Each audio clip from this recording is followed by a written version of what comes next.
কালনা বড়মিত্রপাড়ার পূর্ব বর্ধমান জেলার একমাত্র বৌদ্ধ মন্দির। বৌদ্ধ ধর্ম অবলম্বনকারীদের এই জেলায় একমাত্র একটি বৌদ্ধ মন্দির। প্রত্যেক বছরই বৌদ্ধ পূর্ণিমার দিন এখানে উপন্যাস করেন এলাকার বেশ কিছু বৌদ্ধ অবলম্বনকারী মানুষেরা।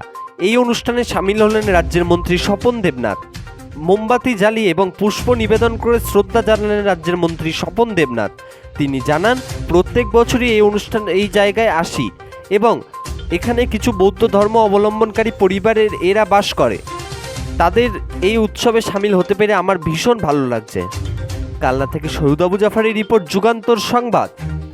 এই দিন সংবাদ মাধ্যমের মুখোমুখি হয়ে মন্ত্রী স্বপনবাবু কি জানালেন শুনবো। বৌদ্ধ পূর্ণিমা, ভগবান বুদ্ধের আজ আবির্ভাব দিবস। তো কালনাতে শহরে এই বড়মিত্রপাড়ায় বেশ কিছু বুদ্ধিস্ট বাস করে। সুন্দর পরিবেশের মধ্যে একটা বৌদ্ধ মূর্তি আছে। বৌদ্ধ মূর্তিকে শ্রদ্ধা জানানোর জন্য নিয়ম অনুযায়ী যা যা করার এরা করে।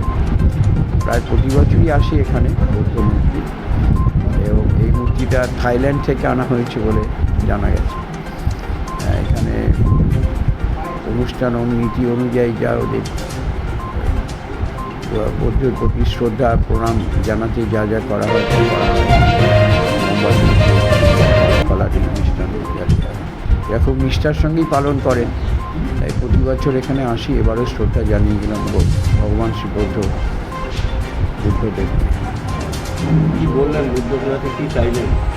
ভগবানকে যে মানুষ যা প্রার্থনা করে তাই সকলের মঙ্গল কামনায়। আর তিনি তো বুদ্ধং শরণং গচ্ছামি কিন্তু বলতেন, একটা শান্তির বার্তা কিন্তু দিয়েছেন প্রথম। সেই বার্তাটাই পৌঁছিল মানুষের। সকলের সাফল্য কামনা করি। আগামী লোকসভা নির্বাচনের ফল ভালো হবে। সব কিছু এলেই তোমরা শুধু এখন লোকসভা খুঁজে পাচ্ছ, মহা মুশকিল।